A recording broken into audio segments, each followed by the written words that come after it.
Hey guys, welcome back to the channel. This is Borian from Paladin Journal, and we are back after a very, very long time. We are back with a preview reveal show kind of thing. So, just a few hours ago, Warhammer had a huge reveal at the Las Vegas Open, which is one of the biggest events in the Warhammer, like in its entirety, in the Warhammer calendar. The 40K event, the main event, it has something like 1,080 players registered to play today, and it's going to be like huge thing. So, anyways, so this is what they gave us a few days ago, that they were going to be doing Warhammer 40,000, Age of Sigmar, Old World, Necromunda, and something to do with Black Library. They also shared some silhouettes with the article, but as it turned out, it was a little bit controversial because they had some things in there that didn't quite make sense. And, because there's a silhouette that is for a Horus Heresy unit, but as you can see on the banner, there is no Horus Heresy listed there. So, anyways, all that aside, I watched pretty much the whole show, listened to a lot of the commentary that they were doing. Some of it went just like way over the head, but it is what it is. And I think I've narrowed down that, the 40,000, the Age of Sigmar, and the old world reveals are what I want to focus on for this video. I will do a second video that covers the Necromunda stuff, the Black Library stuff, and also some of the other bits and bobs that they gave us. And there's also going to be another video after that at some point this weekend that goes over what they showed us that's coming down the line beyond what they have already released and what they've shown today. So, anyways, let's kick off with the best of the best, and that is Warhammer 40,000. And this was pretty much the entire Emperor's Children release. Now, as you can see from this big battle image here, you can see the new Fulgrim that they showed a few weeks ago. It's an absolutely brilliant model. I love it. It's different from the resin one that is there for Horus Heresy. And this one, I think, is going to be very popular in comparison. One, because it's going to be all plastic, which is huge. Two, being plastic, it's a much more manageable model. It's probably going to be lighter as well. And just the way that, the differences come between how plastic stuff is structured versus how the resin stuff is structured. This is going to be easier to carry, easier to magnetize, and all of that stuff. Plus, the pose on this guy, it's much more conducive to transportation than the other one. Because the other one is like, he's like really leaning back. His wings are leaning back, and he has like, I think his swords are outstretched or something as well. Whereas this one, it's like he's like this. It's the Wolverine pose, so to speak. So as you can see, a whole bunch of things here. It's not a very clear image. I do apologize for that. Just getting everything to fit is a huge pain on the screen. So that is something. So, anyways, let's move on to our second image with this. So that's Fulgrim, and as you can see, there's also going to be a Black Library novel coming out with him at some point, whenever these guys are released. The schedule that they put up, I believe it's going to happen sometime in March, like mid-March, towards maybe perhaps even early April at the latest, I would say, is when the whole codex and everything's going to come. The launch box will probably be, a while before that. But here we can see that there's going to be a Black Library novel coming, which is huge. This is what they did with Lion, the Son of the Forest in 2023 when he was released. It's a really good book by Mike Brooks. I listened to the audio, got it free on Audible. And this one, it's written by Jude Reed. I have not read any of Jude's stuff yet, but she's one of like the newest crop of writers who are working with Black Library. And I think this is going to be a very huge deal, not just for the character, but also for Jude as an author with Black Library. Fulgrim is like one of the most like, loved characters in all of 40K. One, because he's a Primarch, two, because of his whole backstory and everything. Plus, like, he's really exciting as a character overall. And then, so this is the second newest character that we're getting. This is a complete refresh of Lucius the Eternal. As you can see, there's so many details on this guy. Like his the Lash of Torment, one of his most iconic weapons. As you can see, it's really huge now. It really like literally whips around, and if you trace where it's coming from, it's actually coming from a mouth on his shoulder pad, which is like a really amazing detail. And his armor, like the torso and the shoulder pads, are all covered in faces, which reflect the lore of it. If he kills a character or if he kills somebody and they take any amount of pleasure or satisfaction in the kill, they literally turn into Lucius. You know, he is eternal in that sense of the word. And he's got a lot of combat stims and drugs on his back there. It's really good. He has the Laron blade that Fulgrim gifted to him during the heresy, and just so much stuff. The only thing that I'm a little bit confused on this guy in terms of his structure, the angle that they photographed, it looks like he has a really thin waist, which is kind of really odd. And this carries over into some of the other models we're going to see. But that was just something that really stood out to me is that he has a really thin waist. It's kind of like he's turning around, and then his arms are outstretched. So it looks like, he's really top heavy, torso heavy, and his waist is really thin, which is a bit odd, but 10 out of 10 for that model. And here is probably one of my most favorite reveals of the day. This is the Lord Exultant. It's a new Chaos Lord that the Emperor's Children will be getting. And he actually comes in three, pardon me for that. He comes in three different varieties. So as you can see, he has a model with, I presume, a Power Fist and the Phoenix Spear or something. Then he has this really fancy pistol with a lash, and then another one with another pistol and another a short sword or something. And you can see there are different capes, different backpacks, and different helmets and stuff, heads, all that jazz. I think this looks fantastic. The Lord Exultant, just by himself, I think he's going to be one of the most in demand models from this range, not just for 40K, but also for 30K. Because like, just look at him. He's not too ostentatious with how demonically crazy he is with Slanesh, but he also still has all of that. And there's the lighter covered parts of his armor, like on that right leg over there, that's skin, or I believe it's meant to be skin. There's different varieties of stuff that you can have there. So it looks really fantastic. You can paint it up in a lot of different ways as well. You can see there. I think this is a fantastic kit. And another reason I really love it is not just because it has all these options in one single kit, you know, but it kind of breaks the mold, right?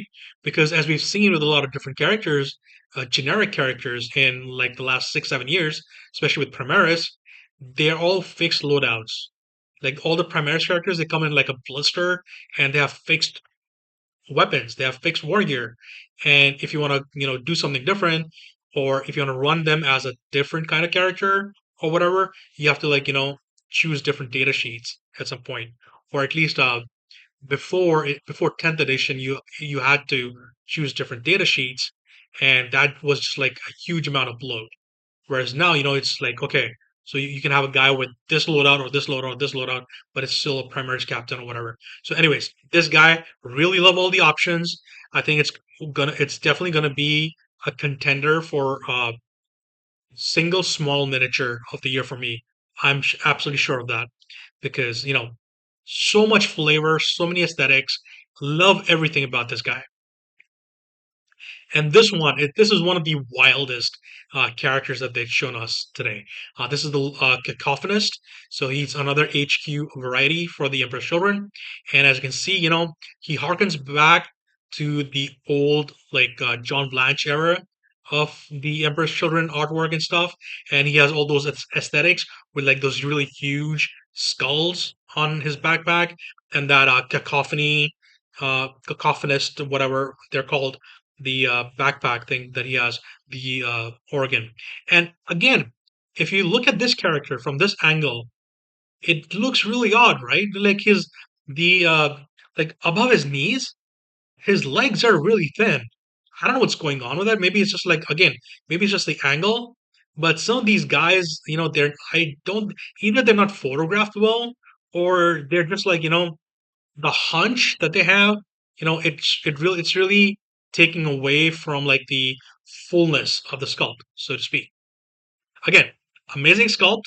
Um, this one I'd probably say is 9 out of 10, but still, it's a top shelf reveal for these guys.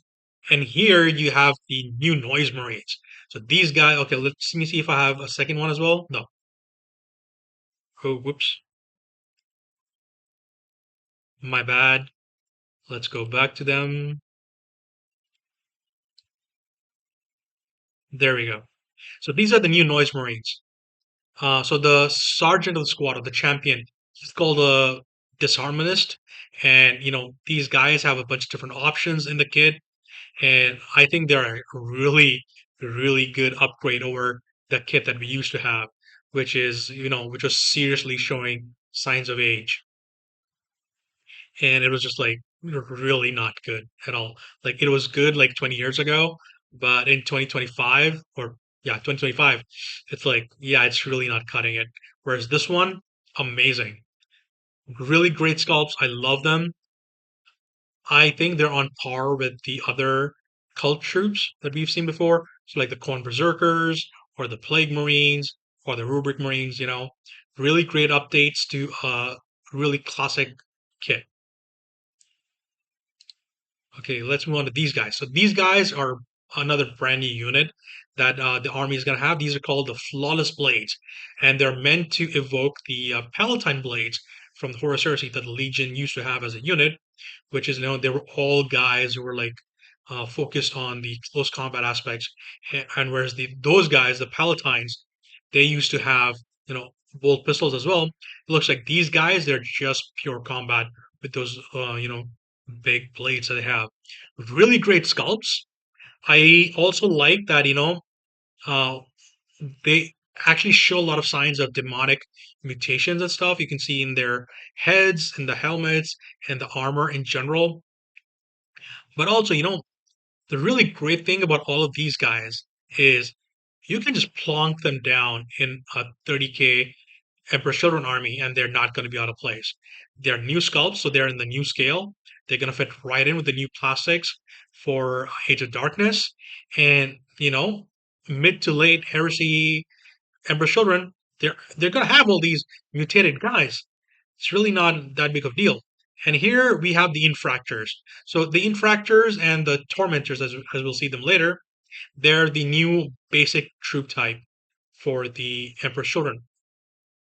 So the infractors here, they're guys with bolt pistols and some kind of a dagger or short swords.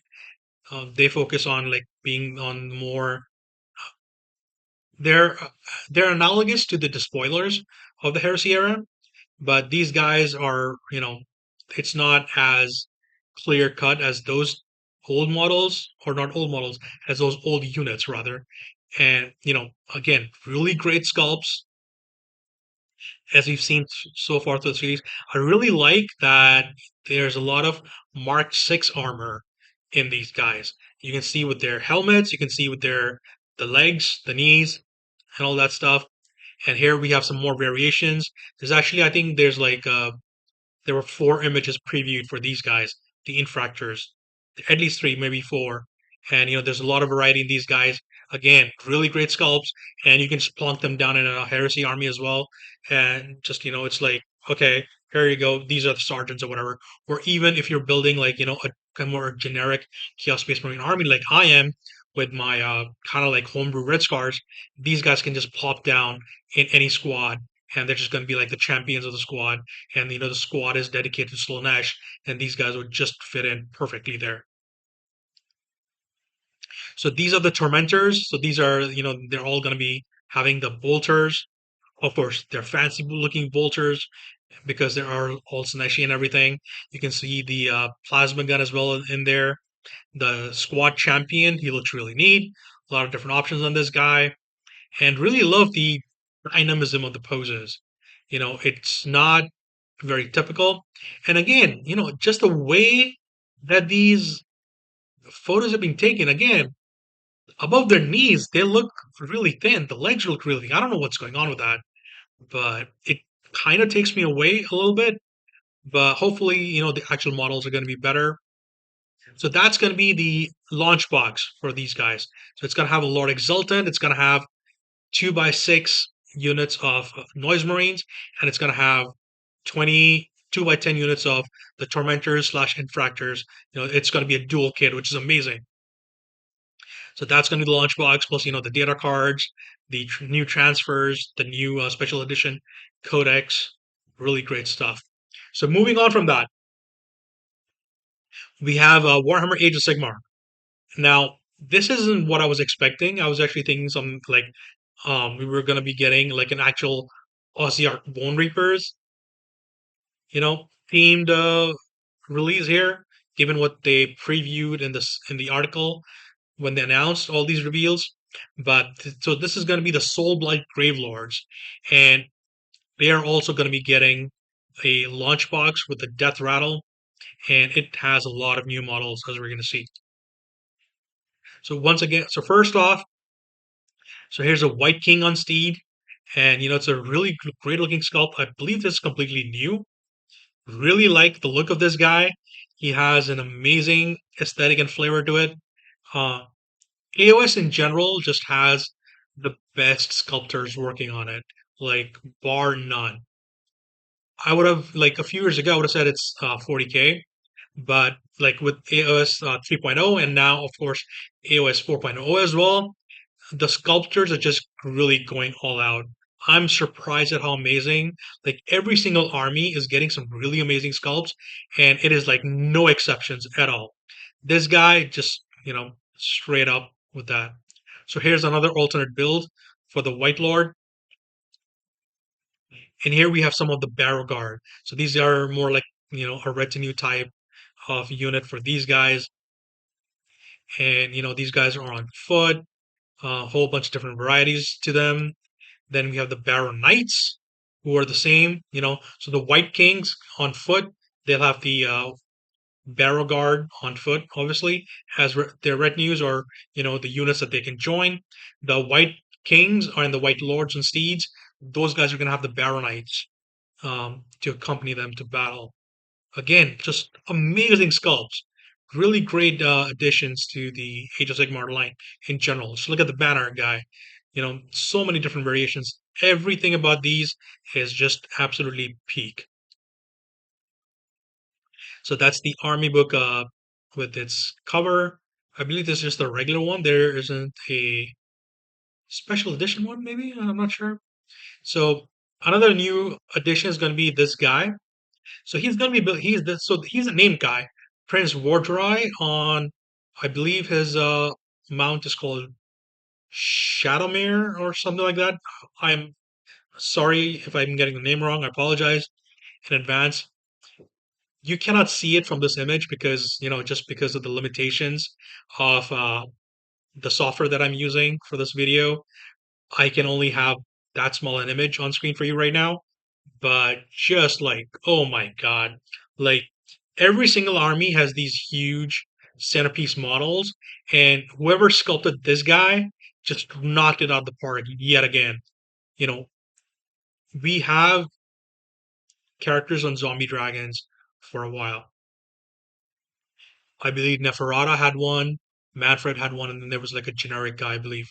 But this one is probably going to be like a new box that can build Prince Wardry, and then separate characters as well, probably because that's just how these huge kits work sometimes. And just amazing sculpt. There's so much detail on this dude, and of course, it transfers over where you can take the zombie dragons by themselves as well. And there's a really cool piece of lore about it as well, where this guy, so Prince Wardry, his steed, he tried to raise a bunch more dragons using necromantic magics after another huge chaos character wiped a lot of them out, and a whole bunch of things happen, and now this is what they have been reduced to. Again, another vampire lord on on a horse or steed, whatever it's gonna end up calling. Again, amazing sculpt. I really love all the Soulblight vampire characters that they have, especially like the one vampire that has bats flying off of it. That is just an chef's kiss model. These ones are also all fantastic. Like every single model that they reveal for these guys for the Soul Black Gravelords today, absolutely amazing. Love every single one of them. So that's going to be. I'm not sure what's happening. So they have. So this is the Death Rattle Tomb Post, and then there's that other box as well.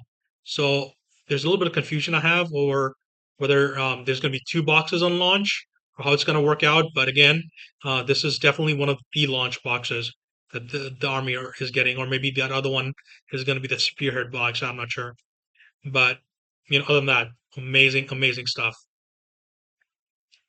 All the death stuff in Age of Sigmar, I think it's amazing. I really want to start a Soulblight army.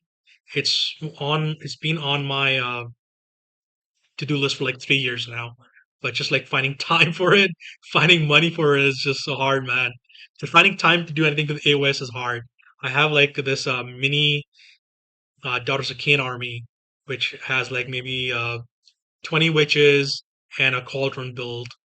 And some of the witches are painted, but the cauldron, I built it last year, roughly about this time of the year, in January itself.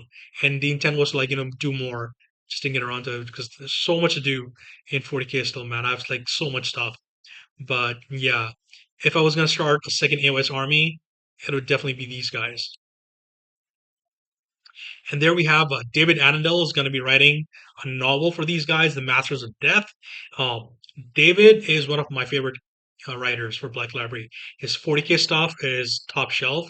I'm not sure if I've read any of his Age of Sigmar stuff or if he has Age of Sigmar stuff yet before this one. I'm not sure, but I've really enjoyed his 40K stuff, especially the novel that he did, Legion of the Damned. Oh wait, no, that was Rob Sanders. He did Death of Antagonists. That was a Space Marine Battles novel featuring a uh, a very minor chapter of Space Marines, and I thought he did a really good job with that one. So yeah, and he's written some stuff for Heresy as well. Some of it has been a little bit controversial, like Damnation of Pythos, but a lot of the other stuff it's really good. And he's like absolutely, he's one of my favorite writers by far. So moving on, we have Warhammer: The Old World, and it's funny, right? We have just had the release for the Chaos Warriors, I believe the faction is called, or Chaos Knights, Chaos Warriors, I think. So they just got released. The Empire stuff is on pre-order, and we're already getting reveals for the next faction, which is, of course, as you can see on screen, High Elves. So this is going to be the Battalion box, which has like 32 spearmen, 32 archers, and two chariots, which are dual kit, which is like okay, just like sign me up, right? Really good looking box. I really wish there was actually a character in there as well, like they did with the Bretonian box, and I believe also with the Tomb Kings box. Yeah, Tomb Kings definitely had it. Not sure about the Bretonian one actually, but it would be nice if these boxes had a character as well. But I guess the maybe I don't know how the armies are structured, so maybe one of the chariots can be a character. We'll see. So that's the army book or the arcane journal, excuse me, for the high elf realms. So it's not high elves anymore, it's high elf realms. And so this is Lord of Thrace. You know, he has the lion pauldrons or whatever, really big tall helm and everything, and a nasty looking axe there, which is, you don't generally don't see axes on elves, but this guy, he is pretty freaking baller. He's got a scabbarded sword as well, in a really good looking model. Maybe a bit too short. Could have done with being a little bit more, skinny. This is a character. I'm not sure what the name. I forget right now. But again, it's a new model. new character, named character actually. So that's fantastic for these guys. Can't really say much. It looks really good. I don't really know much about the high elves for Warhammer Fantasy, so can't offer much in the way of commentary there. And then, these guys. This is also a new kid. Illyrian Reavers. Looks really fantastic. Um, the details look on par with the new, what's called the new cavalry units that the Bretonians got, which was fantastic. And, as you can see here, you have the box is probably going to have like 10 of these knights. And it's jam packed with options from what they said on screen during the stream. This is a returning plastic kit, and has a lot of different alternate builds. Whether you want a lord on dragon or a mage on dragon, or a different type of dragon like a moon dragon, or whatever you fancy. So that is something to look forward to for all the you high elf players of the old world. The Flame Spires Phoenix is coming back, as well as Chili version, whole bunch of lords on foot, mages on foot, also mounted. They're all coming back. I really like the guy standing on the rocks. It's a really cool aesthetic for the elves. And I believe this is also reflected in the AOS version for the Lumineth Realm Lords. I believe they also have a character who's standing on rocks like that, or, kind of like that, so to speak. Dragon Princes of Calador, just more stuff coming in the pipeline. And again, these are all returning plastics. I'm probably gonna get all the names wrong, so I'm just gonna avoid all the names. But as you can see on screen, there's so much stuff is coming back. It's actually like surprising. Like if you go back, we have, let's see. So that's one, that's two, three, four, five, six, seven, eight. Lots of different spearmen, the Phoenix Guard, I believe, the Lothern Sea Guard, all the warriors, all sword masters of Hoeth. There's so much stuff that's coming back. It's, I think, one of the best things they could have done for the old world is okay. So here's new boxes for each of the armies. Here's a whole bunch of new kits that are all new plastics, or even some new resin kits for the characters. And then also here's a boatload of old plastics that we know you guys all loved, and we were just bringing them back, or even plastic ones.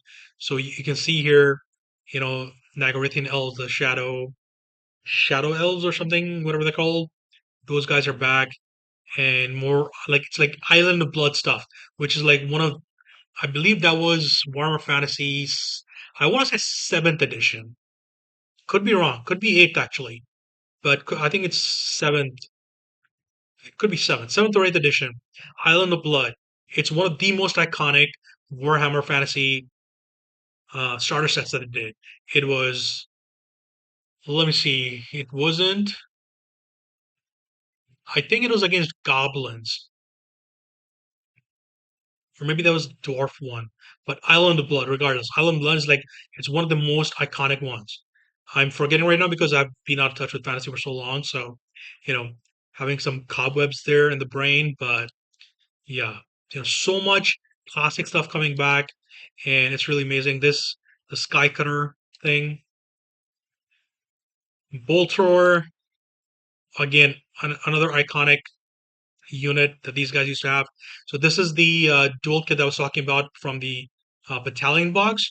So these guys are going to come on their own, not as part of the battalion box. On their own, they're going to come out later. And like I said, and what they said on screen, and sorry, on the screen during the stream and in the article. So the chariot can also build the lines of praise. So it's a dual kit. So that's that. And then finally, the last one we're going to talk about are these guys. So these are the returning plastics.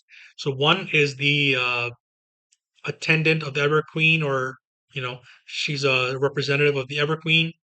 And then the other guy is Gorhel Lionmane, I believe his name is, returning metal. Um, there's probably going to be a wave two of returning plastics and or returning metals. A lot of the other armies have seen that already. The Bretonians saw it, Tomb King saw it, Empire just a few days ago. They did a bunch of reveals for those guys, and absolutely, I'm sure there are going to be more things coming down the line. So, anyways, guys, so that was these three systems. For my money, I think the best reveals were in Age of Sigmar with all the new characters and the units. But absolutely, they also knocked it out of the park with the Emperor's Children. Every single new unit or character, it's amazing. I'm already like so up to the gills with all the armies that I've been working on. And, investing in a new army is going to be prohibitively expensive for me right now. But man, if I had the resources, I would absolutely like do all three of these armies. Like, mm, there's not a question in my mind about that. So, anyways, that's all from me, guys, for this video. Keep an eye out for the other two videos that I'm going to be putting out, and I'll see you soon. Cheers. Bye.